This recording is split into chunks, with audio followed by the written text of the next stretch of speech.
Hola, hola, muy buen día. Si me ven, si me escuchan, si llega la Buen día. señal. Sí, Te sí escucho bien. se escucha bien, Fernanda. Bien, se ve bien. Le Sí, todo muevo. bien. Ok. Muy bien, jóvenes, pues empezamos semana. Lo bueno es que mañana es día feriado, pero hoy nos toca clase, ¿verdad?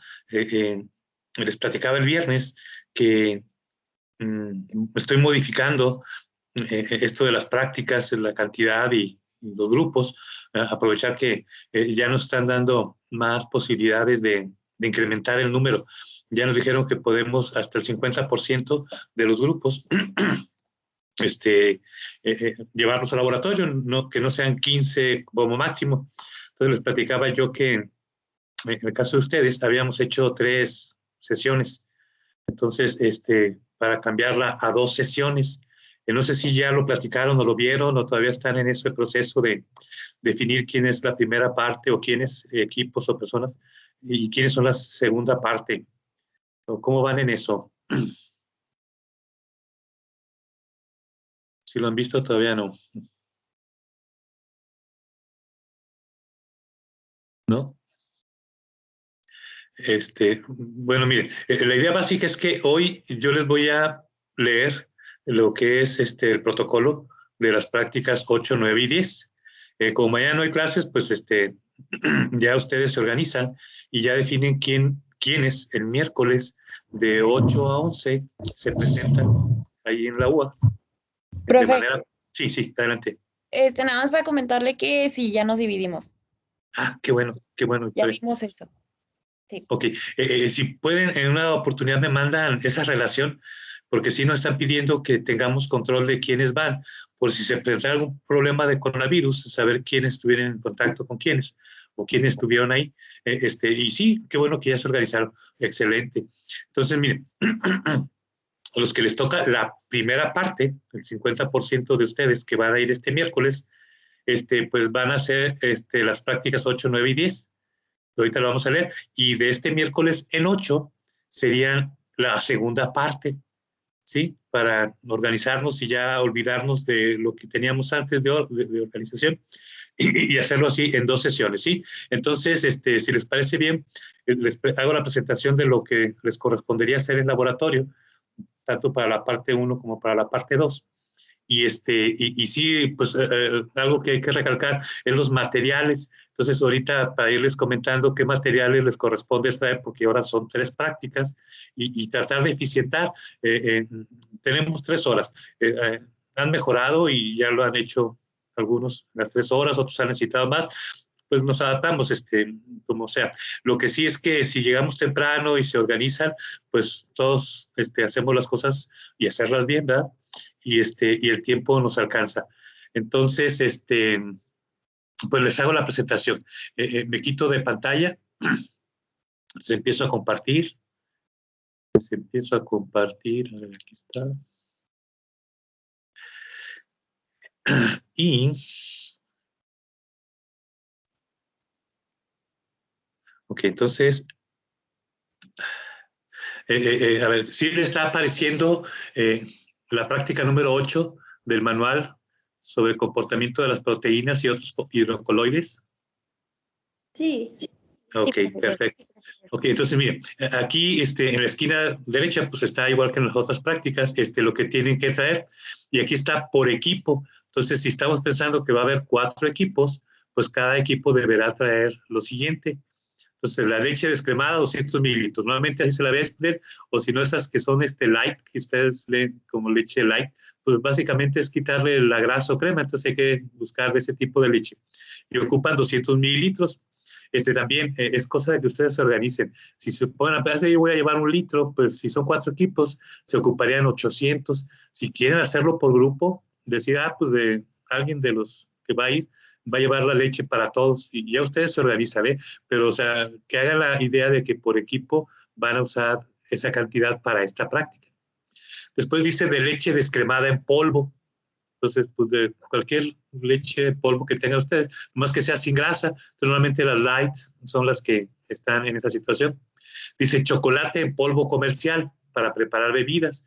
En mis tiempos había el chocomil, el Milo, calcetose, no sé ahorita cuáles marcas sean las que ustedes usan o consumen o consiguen, pero bueno, llevar unos 20 gramos, ¿eh? Y lo mismo, si alguien va a llevar 100, pues ya le comparte y ya es para todo el grupo. Aquí les pongo la palabra idem. Idem significa igual que lo anterior, pero de sabor frutas, entonces sería un polvo comercial para preparar una bebida de fruta. En mis tiempos estaba el Kool-Aid, pero no sé ahorita cuáles estén, pero cualquier sabor en polvo que sirva para de los comerciales que ustedes vean ahí, ya no me sé los nombres, pero serían de eso, ¿verdad? Y también son 30 gramos, que es por equipo, pero si alguien sabe que yo tengo una bolsa de 100 gramos, pues ahí nos dividimos o ahí ustedes se organizan. Grenetina sin sabor, si se fijan, son 2 gramos, entonces a lo mejor les conviene que alguien lleve por todo el grupo, pero ya ustedes definen. Harina de trigo 100 gramos, pues si alguien lleva 1 kilo, pues eso alcanza para todos y se comparte. ¿Sale?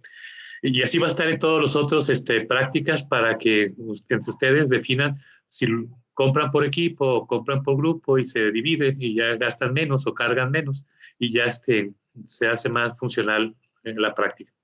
Dice que el objetivo general de esta práctica, si se fija, proteínas ya lo platicamos, hidrocoloides estamos relacionados con polímeros de carbohidratos, entonces son cosas que ya creo que ya les va a quedar más claro. Dice que van a evaluar los parámetros que afectan la solubilidad y el comportamiento de las proteínas y de otros polímeros que tienen función de hidrocoloides. Entonces la palabra hidro pues ya nos da la idea de agua y coloides tiene que ver con un tamaño de partícula relativamente grande que hace que le confiera propiedades al medio, en este caso a los alimentos, sobre todo en aspectos de viscosidad, textura, percepción bucal, ¿sí? Ok, en la introducción dice, se los voy a leer, pero es lo que más o menos platicamos en teoría, que las proteínas son solubles en agua cuando adoptan una conformación globular. Dice que la solubilidad es debida a los radicales R o los grupos R, libres de los aminoácidos, que al ionizarse establecen enlaces débiles, es decir, puentes de hidrógeno, con las moléculas de agua. Así, cuando una proteína se solubiliza, queda recubierto de una capa de moléculas de agua. A eso se le llama esa capa de solvatación, ¿sí? Como que alrededor de la propia partícula de proteínas están esas moléculas de agua haciendo su efecto disolvente de separar.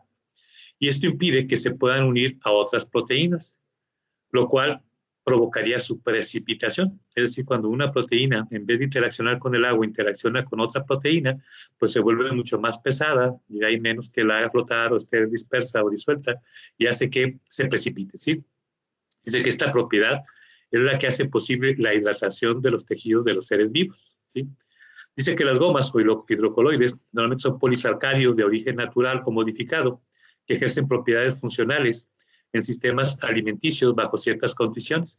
¿Se acuerdan cuando hablamos de gomas y cómo había sustancias que tenían un comportamiento similar a esas gomas que se obtenían de árboles y generaban estos hidrocoloides o estos compuestos que le dan propiedades, sobre todo de textura, diferentes a los alimentos? Dice que los hidrocoloides son un grupo de aditivos multifuncionales que sirven para regular el agua presente en los alimentos, ya que tiene gran capacidad de absorber agua. Algunas de sus funciones son espesar o aumentar la viscosidad, suspender o mantener en suspensión, combinar o hacer que se junten o interaccionen moléculas, estabilizar, o sea, que se mantenga constante, que no cambie con el tiempo. Y esta de gelificar o formar geles o atrapar un sólido a un líquido, ¿sí? Entonces, lo que vamos a hacer en la práctica, en la primera parte, es ver algunos factores de solubilización en proteínas. Dice que la caseína, que es esta proteína de la leche, la más grande, constituye la porción más grande de las proteínas de leche y puede ser insolubilizada con sales, por enzimas proteolíticas, ¿se acuerdan de lo que platicábamos del cuajo? Y calcio, o en su punto isoeléctrico. Y las lactoglobulinas y las lactoalbúminas del suero requieren una combinación de ácido, calor y o sal para precipitar, ¿sí? Lo cual ha sido ampliamente explotado a nivel industrial para la elaboración de diferentes productos, ¿verdad? O sea, esto de hacer quesos pues es de lo más comercial y de lo más común en prácticamente todas las culturas. Y lo que ustedes van a hacer es en la primera parte, hacer una insolubilización de la caseína por ácido. Ustedes van a tomar 200 mililitros de leche descremada, que es lo que traen ustedes de casa, y lo van a llevar al punto isoeléctrico de la caseína. En el caso específico de esta proteína, cada una tendrá su punto isoeléctrico. Es el pH de 4.6. Pues, ¿cómo lo vamos a hacer? Pues si tiene un pH de 6.6, 6.8, pues le vamos a agregar un ácido. En este caso vamos a ácido acético al 10%, y vamos a calentar hasta 40 grados centígrados. Hay que dejar que la caseína precipite. Esto normalmente tarda de 10 a 15 minutos. Se filtra y se recupera el filtrado. Eso es lo que llamamos suero. Entonces, con la cuajada se hace el queso, y con lo que no queda cuajado y que sale en forma líquida, pues es el suero, y es con lo que sería el requesón, ¿verdad? Dice que intente dispersar el precipitado en agua destilada. O sea, si nosotros, esto es reversible o no es reversible, si le agregamos un poco de hidróxido de sodio y lo alejamos del punto isoeléctrico, ¿se volverá a dispersar o no? Ahí ustedes lo ven, o ya ustedes se lo imaginan, a ver qué tal se da, ¿sale? Y pues lo que ustedes me tienen que tratar de explicar es por qué esa mínima solubilidad de las proteínas es en su punto isoeléctrico. Después vamos a ver la insolubilización de las proteínas del suero por calor y ácido. Entonces, que van a tomar 100 mililitros del filtrado obtenido en la parte A y van a calentarlo a 90 grados centígrados. Hay que agitar para prevenir un sobrecalentamiento parcial, o que se caramelice o se dé reacciones de Maillard ahí en la parte que esté más caliente. Hay que mantener durante 20 minutos a esta temperatura de 90 grados, y ya después de ahí enfriar a 40 grados centígrados o temperatura ambiente. Dejar 10 minutos para su coagulación y filtre. Entonces vamos a ver si hubo algunas proteínas que se insolubilizaron por la adición de este calor y por el ácido que ya traían de la parte anterior, ¿sale? Hay que probar esto de si es reversible o no es reversible esta insolubilización. Después viene la insolubilización de las proteínas por sal y ácidos. Entonces, de la misma material que obtuvimos en la parte A, que es un material ya ácido, que está a pH de 4.6, se va a saturar con sal. Para esto le van a agregar 2 gramos de sal, cloruro de sodio, por cada 10 mililitros de suero. Dice que la turbidez que se presenta es debida a la lactoglobulina, que es desnaturalizada por esa combinación de sal y ácido. Entonces, esta porción es relativamente pequeña a un suero, es la parte baja, el 4% aproximadamente del 20% total de las proteínas del suero. Entonces, aquí la pregunta es, ¿reacción es reversible? Pues, ¿cómo lo puedo saber? Pues, si le agrego agua y veo que se vuelve a perder esa turbidez, pues quiere decir que ya esas proteínas del suero ya no están insolubilizadas. Después hay que ver los hidrocolloides, pero utilizándolos como agentes espesantes. Dice que van a hacer leche con chocolate en polvo. Para esto van a mezclar 0.15 gramos de carragenina, que este es un polisacárido, con 10 gramos de chocolate en polvo endulzado, que es el que se les va a traer, el chocomil o algo de eso, ¿verdad? Y le van a agregar 40 gramos de leche descremada en polvo, añadir media taza de agua potable, y disolverlo. Y van a hacer lo mismo, pero sin carragenina. Y van a comparar las dos leches con chocolate, sobre todo esta de viscosidad, o sea, esta dificultad que tienen los fluidos para fluir, sobre todo en el sistema líquido. Y la sensación bucal, y hay que explicar las diferencias en base a que una tiene carragenina y otra no. Y bueno, hay que ver si el color se afecta, si el olor se afecta, si el sabor, o si nada más es la sensación bucal o viscosidad, ¿sí?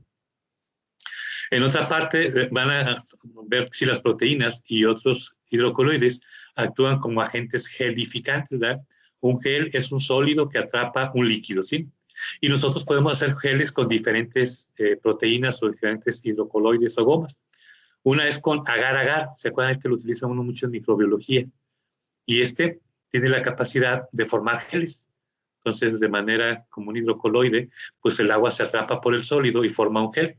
Entonces, que van a combinar y van a mezclar las siguientes sustancias: 1.2 gramos de agar-agar, 14.5 gramos de una bebida en polvo con sabor a fruta comercial, añadir gradualmente esta mezcla con agitación constante en 100 mililitros de agua en ebullición, continúa agitando durante 2 minutos hasta disolver. Hay que tapar y enfriar el refrigerador de 2 a 3 horas, ¿sí? Entonces, normalmente cuando están calientes estos geles, están abiertos y el agua está libre. Pero a medida que se va enfriando, esos geles empiezan a solidificarse o interacciona el sólido entre sí, y en esa interaccionar atrapa agua y forma el gel. Entonces, es común que calientes este líquido y cuando se enfríe sólido. Entonces, normalmente, si lo llevamos a temperatura de refrigeración, pues vamos a conseguir que se forme un gel sólido. Y una forma común de hacer geles es pues con gelatina. Hasta el mismo nombre gelatina, pues tiene que ver con la raíz de gel. Y es lo que ustedes normalmente en casa preparan cuando quieren hacer un postre como gelatina. Esta es una proteína que se obtiene de la colágena, del tejido conectivo, de varias partes del cuerpo, en donde se tiene mucha prolina y hidroxiprolina que forman estos geles, ¿sí? Y dice que van a combinar y van a mezclar las siguientes sustancias: 1.5 gramos de grenetina, 14.5 gramos de bebida seca con sabor a fruta comercial, disolver en igual forma que el paso anterior y refrigerar hasta que esté firme. Dice que hay que examinar los geles obtenidos en AIB después de gelificar, es después de que se enfrió en el refrigerador. Y lo que ustedes van a notar, que en gelatina es lo que notan, que cuando está refrigerado, pues está relativamente sólido. Y tanto este como este anterior de agar-agar, pues están sólidos. Y dice que compare su elasticidad, resistencia a la masticación. Y aquí viene esta palabra de termoestabilidad, donde dice que si se calienta un pedazo o se lleva a temperatura ambiente, ¿qué pasaría? Entonces van a ver que en el caso de la gelatina, pues se vuelve líquida, como que el agua ya no está retenida a esa temperatura ambiente. Pero en cambio en el agar-agar, que se utiliza mucho para hacer dulces o cosas que se consumen a temperatura ambiente, pues normalmente a temperatura ambiente todavía sigue manteniéndose sólido. Entonces, aunque los dos forman geles, tienen características diferentes y eso hace que uno sea más propicio para ciertos casos, como es este caso de consumir cosas refrigeradas, en donde la grenetina o la gelatina funcionaría mejor, pero si son a temperatura ambiente, pues el agar-agar en algún dulce, en algún postre a temperatura ambiente, pues seguiría manteniendo ese gel. Entonces, la idea es que ustedes expliquen las diferencias y tabular resultados. Cosas como la elasticidad, resistencia a la masticación, la termoestabilidad o propiedades sensoriales, si el agar-agar o la grenetina confiere color, olor, sabor. ¿Vale? Y aquí vamos a hacer también bolas de gluten. Entonces, el gluten es una proteína característica que tienen los cereales y en donde está en cantidades relativamente más importantes de todas, es en el trigo. Hasta ahorita está de moda eso de que hay gente que se enferma por consumir gluten, la enfermedad celíaca. Pero este gluten tiene la característica de que está formado por proteínas que son insolubles una vez que se les agrega agua y se les da el amasado.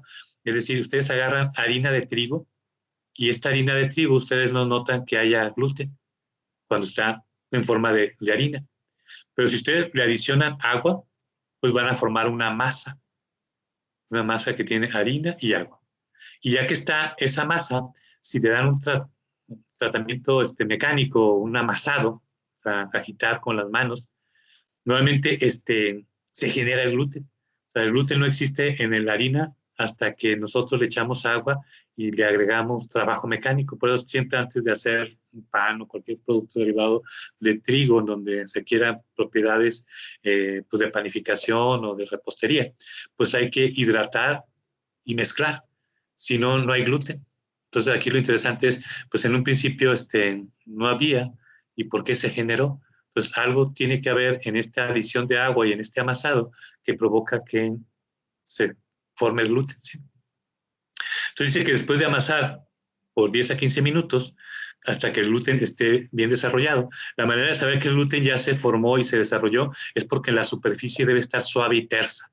Pero así cuando ustedes dicen que una crema humectante que sirve para que las manos quedan suaves y tersas, algo parecido les debe quedar en la superficie de la masa. Al principio va a estar así como muy rugoso, muy irregular, pero a medida que va uno amasando, se va desarrollando ese gluten hasta generar pues esa propiedad de retención de aire que sirve mucho para el esponjamiento de productos de panificación.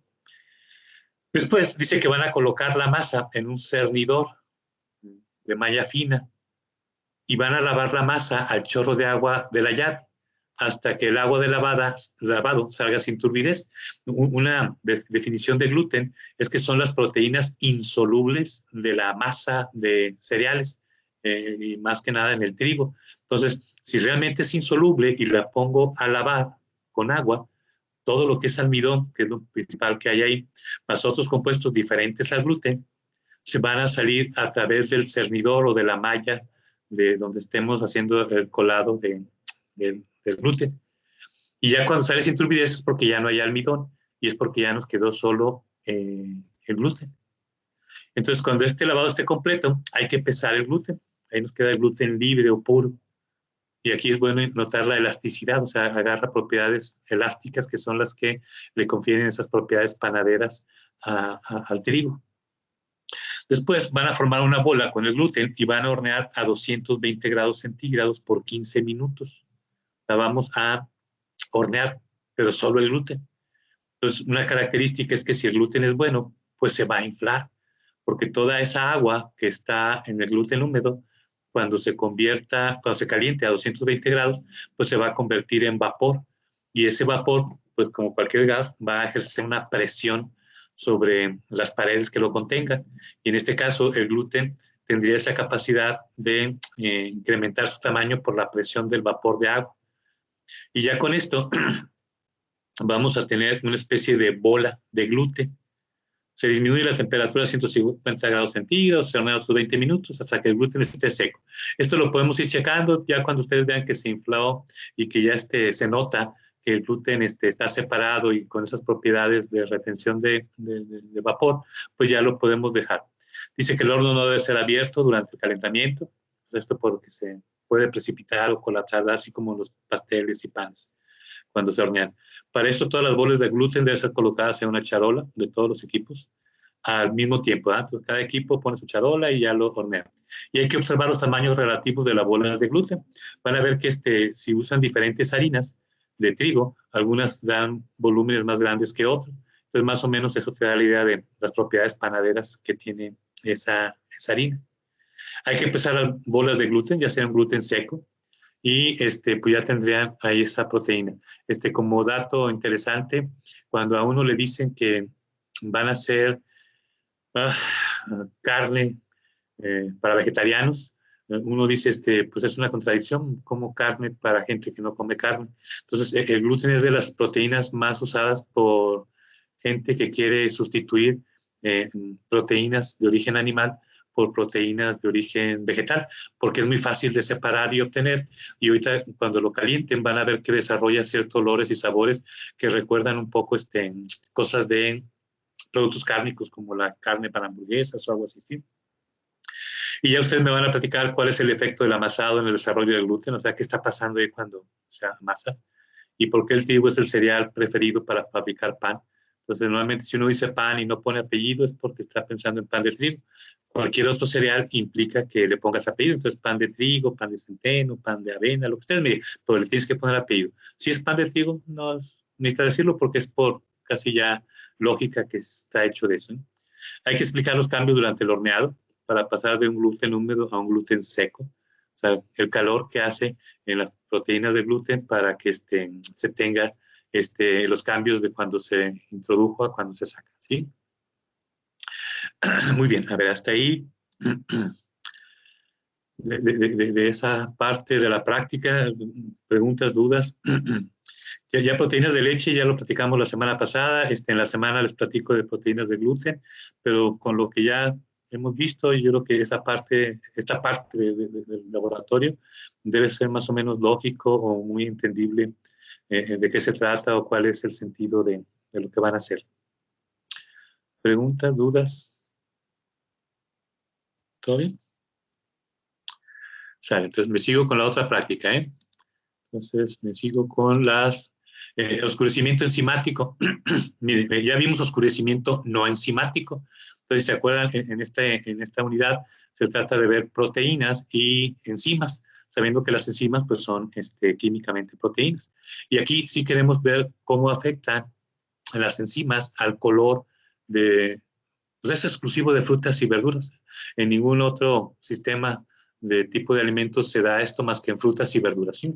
Por eso es que por cada equipo necesitamos que traigan una manzana. Aquí un comercial. Hay manzanas, muchas variedades de manzanas. Algunas desarrollan de manera más espontánea el oscurecimiento. O sea, ustedes agarran una manzana y mientras no le quiten la cáscara, está bonita y del color natural. Pero si ustedes le quitan la cáscara o la parten, En el momento que se pone en contacto con el oxígeno, empieza a generar reacciones de oscurecimiento, que normalmente son indeseables. O sea, una manzana, si está de color blanco, está apetecible, pues si está de color oscuro, normalmente no. Entonces aquí queremos ver qué onda con esta manzana, pero sí busquen que sean variedades, o si pueden probar en casa, o de las que ustedes conocen, que sí sean de las que se alcanza a notar de manera más o menos rápida o para el tiempo de la práctica de laboratorio, que se oscurece por encima, ¿sí? Y siempre es en manzana cruda. O sea, tiene que estar presente la enzima de manera biológicamente activa como catalizadora para que se dé esa reacción. También hay que traer una papa. Aquí casi que todas las papas sí dan la reacción de oscurecimiento, pero la idea es que una papa también, mientras tiene la cáscara, no pasa nada. Se pone en contacto con el aire, el oxígeno propicia que se den reacciones de oscurecimiento, y en la papa cruda es un problema. Ya en la papa frita, cocida, ya no va, porque ninguna de ellas está todavía la enzima en forma activa. Y traer un plátano, el plátano para ver qué onda con su color. Vamos a ver que el plátano a temperatura ambiente tiene mejor comportamiento que a temperaturas de refrigeración, que a veces nos suena increíble que pues, si lo meto a refrigerar para que dure más y se conserve más. No, en el caso de algunas frutas tropicales, sobre todo en el plátano es muy notorio, que temperatura de refrigeración lo echan a perder más pronto en cuanto al oscurecimiento enzimático. Entonces vamos a comprender y conocer qué factores afectan o inhiben el procesamiento de oscurecimiento enzimático o la aparición de oscurecimiento enzimático. Entonces aquí se forman colores muy similares a oscurecimiento no enzimático, pero son por reacciones que llevan una enzima en media. Genéricamente a estas enzimas a veces se le llama polifenoloxidasas, porque precisamente los sustratos en los que actúa esta enzima son del tipo fenólicos, de diferentes tipos, por eso lo de polifenol.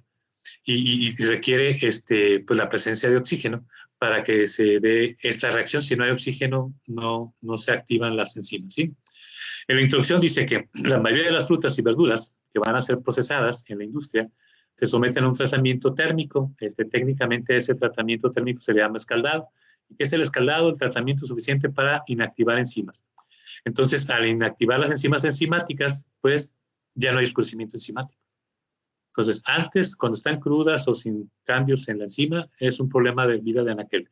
Pero ya que los calientas y destruyes las enzimas en cuanto a su capacidad de ser catalizadora, pues ya lo resuelves.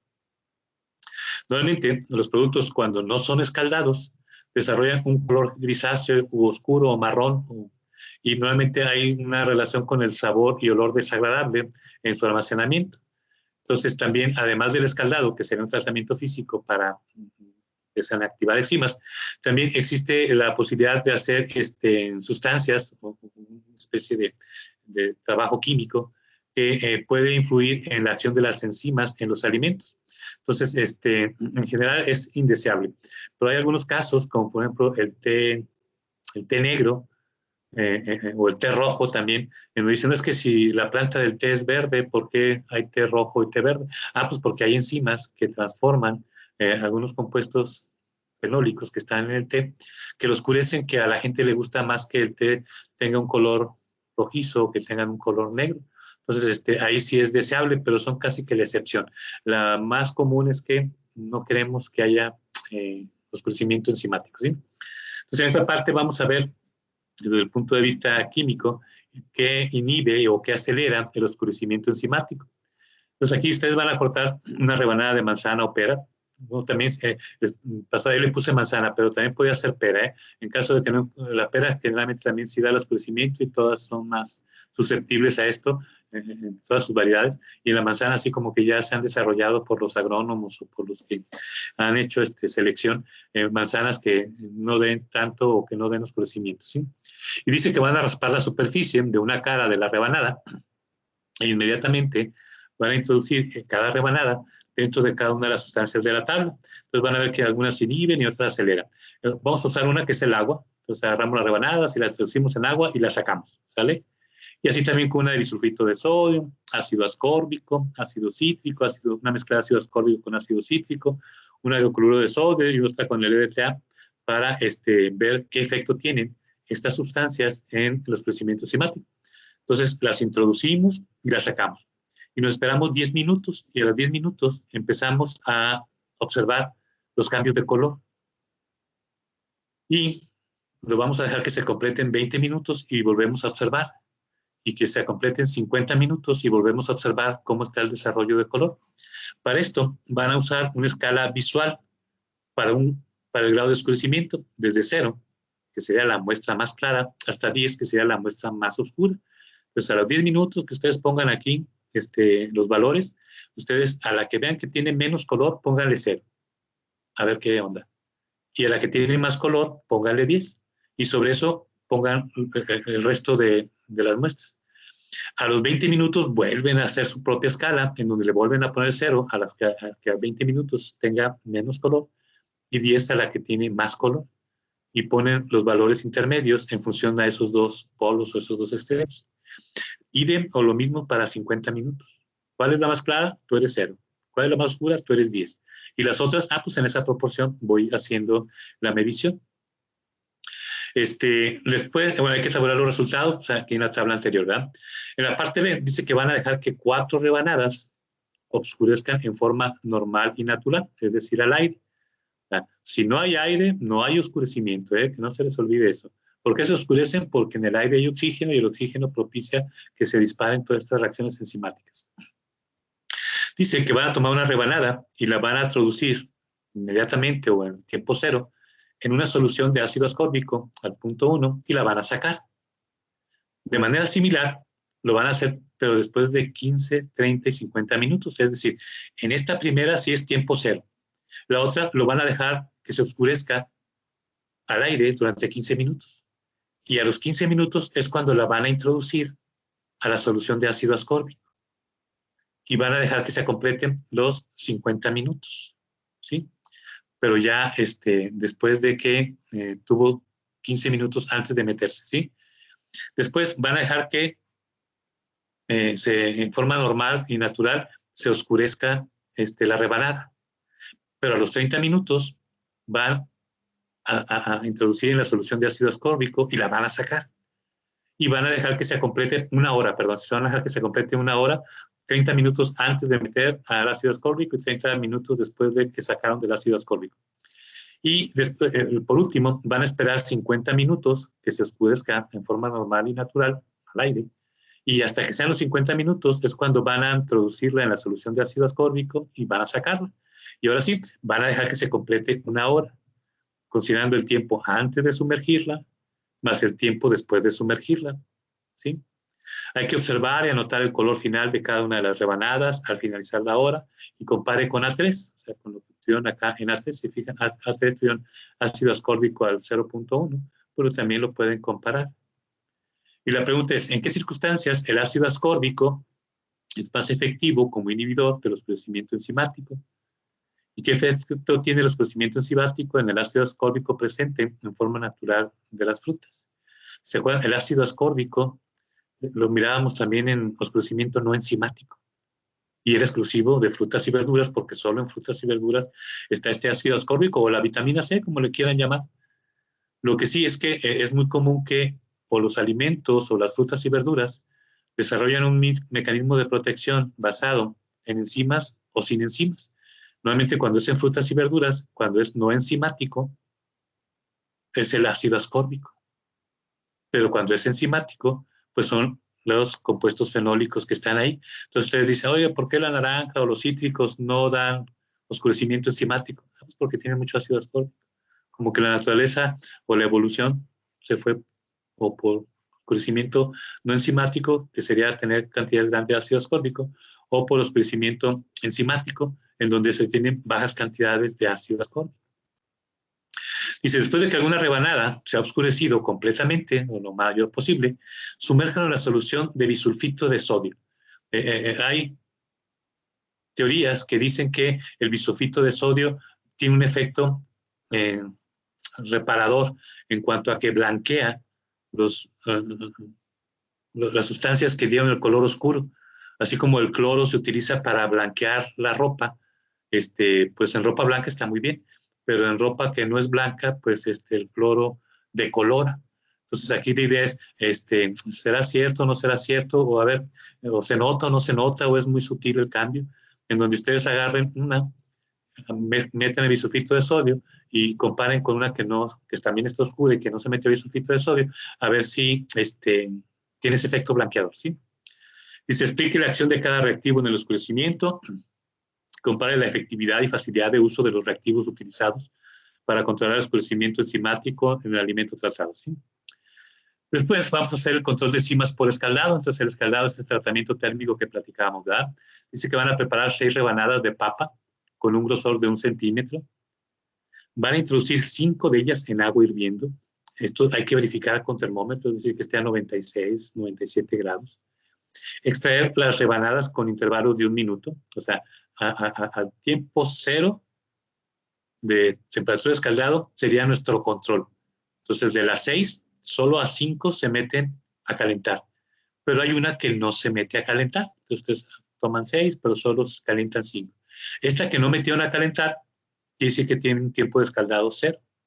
Y hay que ver qué color se le formó por no haberle dado escaldado. Y después vamos a sacar una, después de 1 minuto, y vamos a ver qué onda con el color. Después de 2 minutos sacamos otra y vemos qué onda con el color. Al minuto 3, al minuto 4, al minuto 5. También aquí cuando estén en el agua hirviendo, hay que considerar que el calor le llegue por todos lados a las rebanadas. Si pegan una rebanada con otra, generalmente eso hace que la distancia que tiene que recorrer hace que el calentamiento no sea uniforme, ¿sí? Y también dice que van a hacer una prueba que se conoce como prueba del guayacol, en donde se utiliza este guayacol, que es un compuesto fenólico, que sería el sustrato, y que si está a la enzima, pues va a dar color. Y el agua oxigenada, que esta tendría una función similar al oxígeno, pero este oxígeno es todavía más oxidante por ser agua oxigenada que el propio oxígeno del aire. También es una prueba de la peroxidasa. Y vamos a ver si hay una relación entre la temperatura de escaldado con el desarrollo de color, ¿sale? Dice que tabule el grado de color desarrollado por el reactivo después de cada periodo de escaldado. Indique cómo lo anterior nos muestra la estabilidad relativa al color de la polifenol oxidasa y la peroxidasa. Y para qué se utiliza el guayacol y para qué agua oxigenada. Ya más o menos ahí lo platicamos, ¿verdad? Después dice que van a tomar 2 rebanadas de papa con un grosor de 1 centímetro. Una de ellas la van a envolver en plástico y la van a pasar al refrigerador. La otra la van a poner en agua hirviendo durante 5 minutos, dejar enfriar y posteriormente envolver en plástico y refrigerar. Observar a la 1 y 2 semanas. La idea básica es, cuando ustedes venden alimentos refrigerados o congelados derivados de frutas y verduras que tienen enzimas, esas enzimas a temperatura de refrigeración o congelación actúan muy, muy lentamente, pero actúan. Y si son de las enzimas del tipo que dan color oscuro, pues cuando ustedes digan, los de la huerta venden verduras precocidas congeladas. Ah, ¿y por qué la precocen? Pues para ablandarla, para facilitar que es cocinado. Pues sí, todo eso es verdad, pero otra función es inactivar enzimas. Así ustedes pueden tenerlos en el congelador, en el refrigerador semanas, meses, y esas enzimas ya no van a dar problema, porque esas enzimas ya se desnaturalizaron y no es reversible su activación. Pero la que no le hiciste un escaldado previo, vas a tener el problema que cuando lo almacenes, si van a seguir las reacciones y van a desarrollar color, olor y sabor relacionadas con las enzimas. Entonces hay que ver esas diferencias y explicar. Por último, dice que tienen plátanos maduros, que fueron almacenados a 4 y 24 grados centígrados. Observe las diferencias en el tipo de maduración. Entonces, si ustedes lo pueden hacer en casa, o ustedes, si alguna vez se han preguntado, ¿por qué mi mamá o por qué en el súper cuando voy nunca tienen el plátano en los refrigeradores o en el congelador? El plátano crudo, ¿verdad? Siempre está a temperatura ambiente. Y uno pensaría, no, pues si lo refrigeras o congelas, pues va a estar la vida de anaquel mayor. Y pues eso en la gran, gran mayoría de los alimentos y en frutas y verduras puede ser válido, pero hay casos como este específico de un fruto como el plátano tropical, que pues tiene sus inconvenientes. Si lo hacen ahorita en casa, métanlo y se van a dar cuenta de qué es lo que está pasando, ¿verdad? Ok, a ver, hasta ahí preguntas, dudas.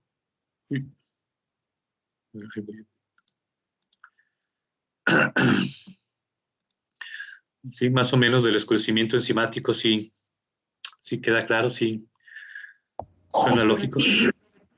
Ok, sale. Bueno, ya por último, les voy a leer la práctica sobre floculación proteica por enzimas. Entonces, bueno, el tema es proteínas y enzimas. Entonces, ya platicamos la semana pasada, como en el caso del queso, se puede hacer por pulso isoeléctrico, pero también la forma más comercial de hacerlo es por enzimas. Entonces, esta enzima del cuajo o la enzima reninoquimosina, como lo quieran llamar, ¿sí? Entonces, el objetivo es evaluar algunos de los parámetros que afectan la actividad enzimática en la solubilidad y estructura de las proteínas.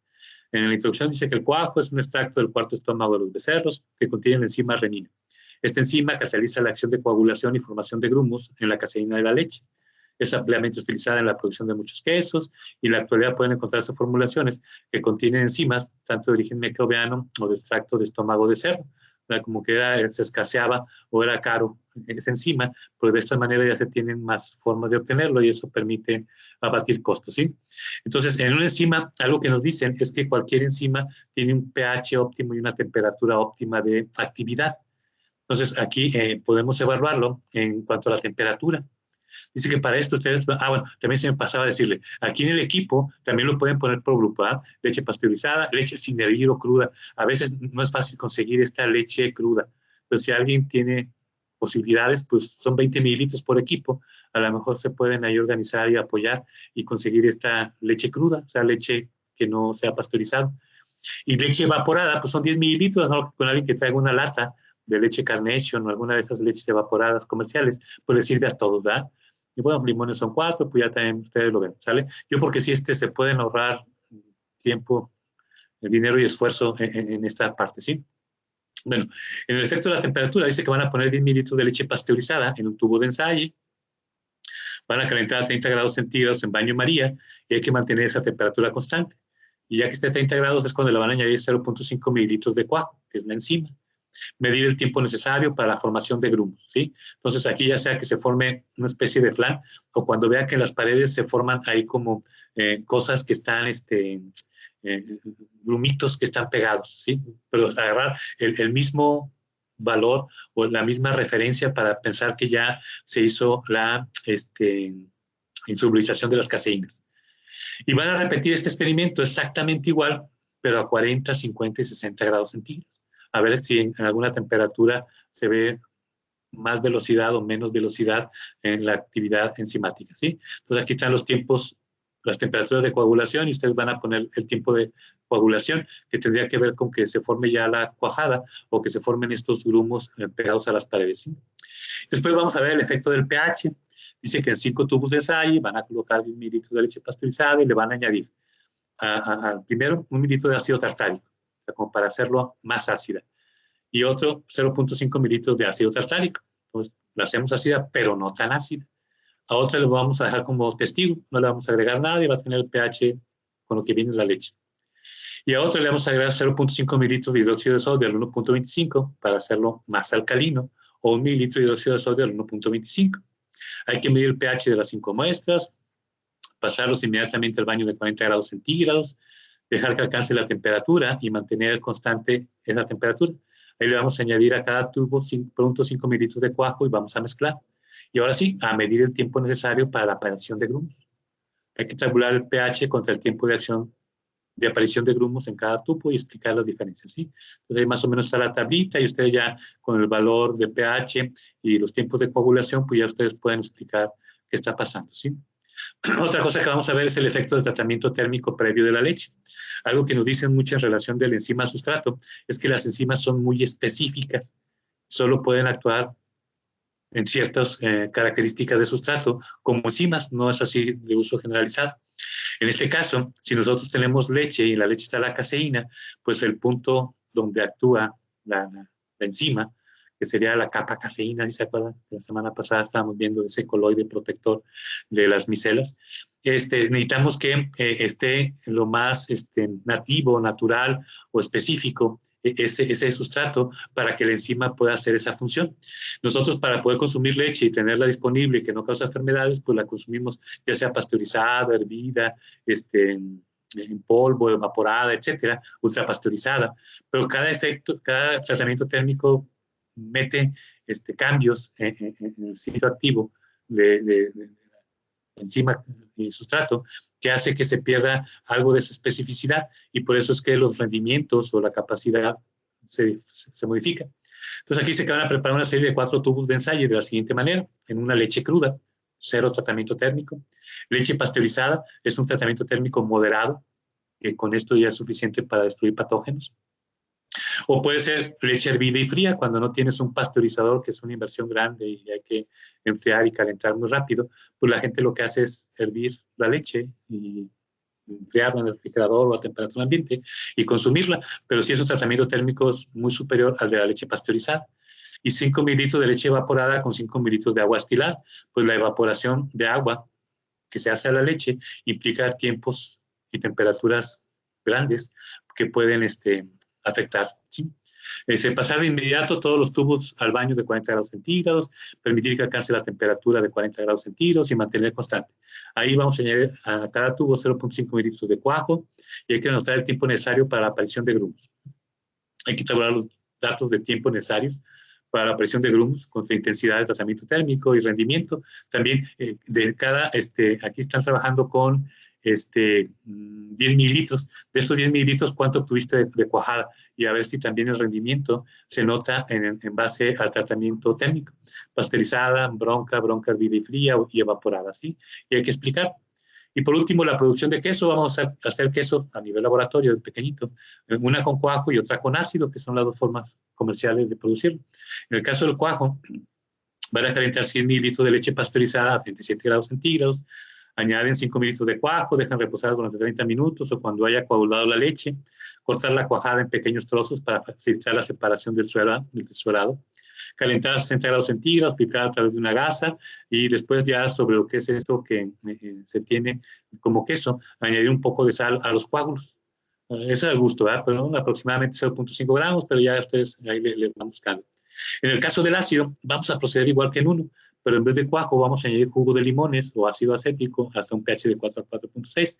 Hay que reportar y explicar las diferencias de ambos quesos en cuanto a rendimiento, textura, color, olor y sabor. Y aquí está la tablita, entonces, cuántos tienen de peso de cuajada, el rendimiento y las propiedades sensoriales, ¿sí?